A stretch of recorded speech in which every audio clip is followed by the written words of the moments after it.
E o Clínica da Alma de hoje vai falar aí sobre as etapas de abuso entre a vítima e o seu líder. Hoje vamos estar trabalhando vários pontos, várias etapas desse abuso. E estamos aqui com os nossos queridos pastores, Carol, né, pastor? Que bênção. bom que você está aqui. Pastor Bom Rogério mesmo. Goulart, pastor Rogerinho e pastor Guerra. Quantos, pastor? Amém. Hoje, pro Dia dos Pais, 3, né? E nós vamos estar trabalhando nessas etapas, Amém. né? Continuar trabalhando etapas, porque são muitas etapas, né? São certeza. vários pontos que nós vamos lidar. Qual que é o texto base que O nós texto vamos é estar usando, Romanos pastor? 12, 1 e 2, que fala assim: rogo-vos, pois irmãos, pela compaixão de Deus, que apresentei o vosso corpo em sacrifício vivo, santo, agradável a Deus, que é o vosso culto racional. E não sede conformados com este mundo, mas sede transformados pela renovação do vosso entendimento, para que experimenteis qual seja a boa, agradável e perfeita vontade de Deus. Então, ontem nós falamos sobre as etapas de abuso entre vítima e o líder, né? Certo. E nós paramos em crise. Mas Ontem vocês trabalharam negação, agressão e crise, é isso mesmo? Agora nós temos racionalização, aceitação, síndrome de abstinência e recuperação, que é o, né, que está dentro desse conceito das etapas do abuso, né? De vítima e do seu líder, né? Então, aqui nós vamos entrar hoje entre a racionalização. Então, vamos entrar. O que seria essa racionalização, pastor? Deixa a gente só fazer um apanhadozinho rapidinho. Claro, né, ótimo. dessas três para a gente entender o que seria essa racionalização. A primeira etapa é a da negação. Isso. Né? É quando a pessoa não se dá conta de que ela está sendo abusada ou não. Então, nesse primeiro momento, ela está num processo de abuso, mas ela acha que aquilo é normal, que aquilo faz parte, que aquele é o seu chamado, principalmente na questão desse relacionamento entre abusador e abusado no sentido da liderança espiritual. Então, ela se envolve, ela entra de cabeça e não percebe que aos poucos ela está nesse processo já de ser abusada. Aí, nós temos depois a questão, depois da negação, a agressão. Certo. Aquilo ela começa a viver momentos tanto de agressão da sua própria capacidade, porque ela agride a si mesma, ela entra num nível de estresse para compensar e tentar achar, né, força, energia e para continuar fazendo o que está fazendo, e começa, por causa desse próprio estresse, a agredir as pessoas que estão ao redor. E aí isso vai gerar crise, que é a terceira fase. Essa crise, ela vai ser tanto a nível pessoal, mas também a nível dos relacionamentos que estão ao seu redor. Certo. Porque a pessoa, quando ela começa nesse processo de ser abusado, ela tira atenção e tempo para satisfazer as necessidades da liderança, ela está deixando uma parte da sua vida em deficiência, que pode ser a sua família, pode ser ela própria, como a sua saúde, o seu lazer, os seus relacionamentos. Então, nesse momento, começam as crises pipocarem ao seu redor. Agora, nós entramos... Na questão da crise aí também pode causar o isolamento, porque a pessoa vai começar a abandonar. Exatamente. Ela começa a abandonar, aí vem o isolamento, né? Que ela começa a abandonar.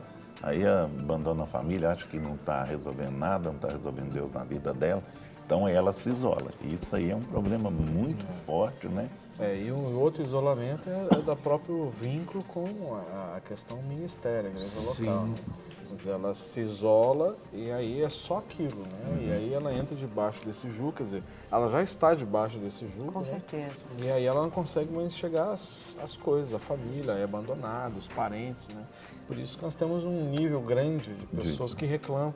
Ah, não, o fulano foi para a igreja, eu não quero esse negócio. Se torna um concorrente nas relações. Nas relações. Fulano agora só pensa em igreja, fulano agora só pensa no pastor. E esse isolamento, Carol, ele acontece inclusive com Deus. Isso. A pessoa está servindo com tanta veemência e com tanto fervor àquela liderança que ele esquece até mesmo de servir a Deus. Ele se isola até de Deus.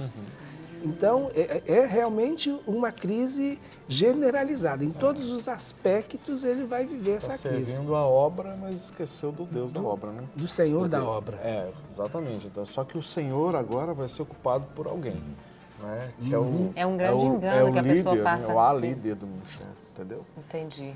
E esse é difícil.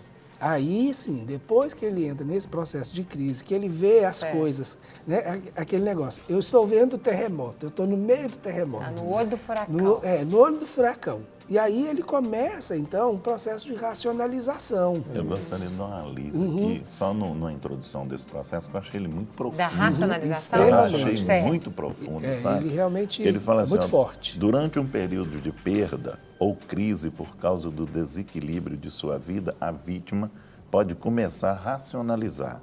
Convence-se a si mesmo que os problemas que sofre não têm nada a ver com relacionamento abusivo. Então ela começa a convencer a ela que aquilo não tem nada a ver. Então ela entra na racionalização. E aí é um perigo muito grande.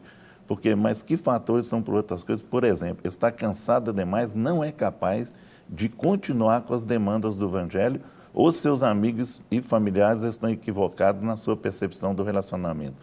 Poderia também crer que Deus está arranjando uma enorme recompensa para dar a ele, ou que Deus esqueceu dele, mas que em pouco tempo vai retificar. Então isso aí, nossa, é um engano terrível. Nesse processo de racionalização, ela começa a tentar achar justificativas para as coisas que estão acontecendo. Não é que ela sabe a saída. Ela, no momento, ela vivencia todas essas crises. Aí, no meio dessas crises, ela começa a pensar. Então, é minha família que não me compreende? Ou é Deus que não que está me testando? Sou eu que não estou dando conta?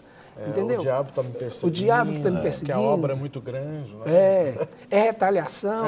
É sempre ela Aí vai como pro extremo, vítima, né? ou às vezes ela pode começar a se culpar também, tipo, eu vivi assim porque eu estou errada. Como que é na prática? Ou ela sempre se vitimiza? Não, é sempre, eu... Na maioria das vezes, porque ela não consegue entender até o momento que ela está naquela situação, porque ela se sujeitou a uma relação abusiva. O ídolo ainda continua no pedestal, entendeu? O ídolo é quem? É o líder ou a líder, né? E ela está servindo o líder ou a líder. Né? E, obviamente, o poder de persuasão e de manipulação desse líder é tão forte, né, que a pessoa entende que realmente Deus fala através daquela pessoa e ele é um enviado. Ele é quase Deus, né? Ele é quase semideus. Deus, é um semideus. Né? E esse é o grande problema, essa é a grande dificuldade que as pessoas estão vivendo. Por isso que elas não conseguem enxergar e não conseguem entender que existe hoje um outro Deus assentado no trono do seu coração. Né? E essa relação idolátrica é um engano muito grande, porque Deus não divide a glória dele com ninguém. E quando Deus diz que não divide a glória dele com ninguém, não é? Então, assim, você está num risco muito grande, né? Quem está vivendo essa realidade. É interessante, Rogério, que você tocou na questão da idolatria. E o que é que a palavra de Deus diz com relação à idolatria?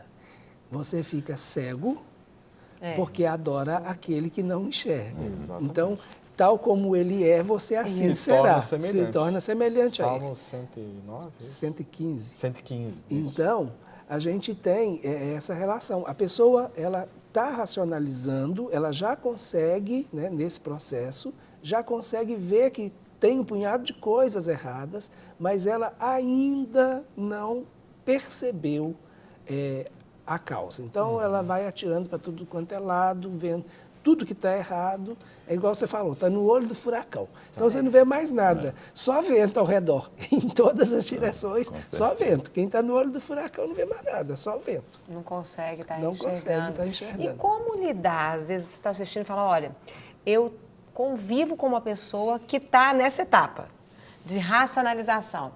Você é amigo, filho, pai, parente, enfim. Você está lidando com uma pessoa que está vivendo isso. Como que eu lido com ela?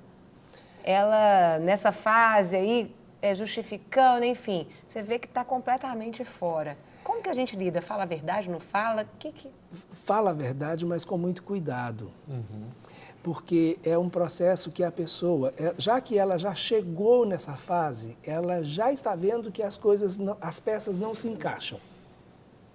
E que dali para frente a tendência não é melhorar. Certo. Então, realmente ir levando essa pessoa à próxima fase, principalmente através da oração, não com acusação. A acusação e pressão só vai dificultar o processo.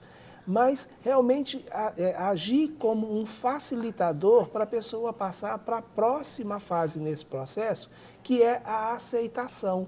Quando os olhos começam a ser abertos, quando ela começa a ter uma visão mais crítica de tudo aquilo que está ao seu redor, que é a questão da aceitação. Tem uma definição que você quer ler, Guerra, para nós, com relação à aceitação, que define muito, de uma maneira muito clara, essa próxima fase. Correto. Da etapa de crise, a vítima pode entrar na etapa de aceitação, onde se dá conta de que as perdas que tem sofrido são resultado direto do relacionamento abusivo e que o líder tem se aproveitado dele ou dela. Em termos ideais, nessa etapa, a vítima começa a assumir a responsabilidade por seu bem-estar e procura ajuda profissional. Então, é nessa fase aí que a pessoa vai entender que está sendo abusada, né, está debaixo do sistema abusivo, e ela vai procurar uma ajuda. Aí que ela acorda, né, aí que a lâmpada acende na mente, peraí, agora eu tenho que procurar uma ajuda. Realmente, eu estou dentro desse processo e acordei agora. Aí, é um choque, né, para ela nesse momento? É algo que impacta. Aí a pessoa vai procurar ajuda. Normalmente, né, ela vai para a clínica, vai ser trabalhada e tal. E aí vem cheio de feridas, porque aí descobre, aí vem decepção, também, né? vem frustração, você entendeu? Entendi. Vem rejeição, porque começa a se sentir rejeitado, porque aceitou, que vem sentimento de culpa, que tem que ser tratado. Que a pessoa começa a cobrar de si mesmo, por que eu aceitei isso? Por que eu entrei nisso? É perigoso, é um viés aí, vira o oposto, né? Ela começa a se culpar. Se não for trabalhar, tipo, eu não acredito que eu tive essa atitude. Se martirizar. Como eu permiti que é isso mesmo. Aquele famoso que eu sou burro, ai, que raiva de mim, como eu consegui ser tão bobo assim, como eu não consegui perceber isso. E também é um sofrimento que ela está vivendo. Ela estava vivendo um sofrimento antes, quando ela ligava, quando ela racionalizava, e agora também vive um outro sofrimento, e não é muitas verdade? vezes a pessoa fala, eu atendi uma pessoa já falou, pastor, eu estou com vontade de dar em mim mesmo. Entendi. No sério, assim, você entendeu? Então, da forma que ficou tão chateado, cara, eu estou com vontade de me esmurrar. Como eu não enxerguei. De raiva que eu não enxerguei isso. Então, uma outra coisa. Só da gente continuar, pastor, a Vitória de Belo Horizonte, ela queria que você repetisse só o Salmo 115, que vocês comentaram a respeito do Salmo 115, porque ela falou assim que é muito importante para ela e para ela registrar e depois só volta a falar. Pastor Guerra vai pegar aqui o som.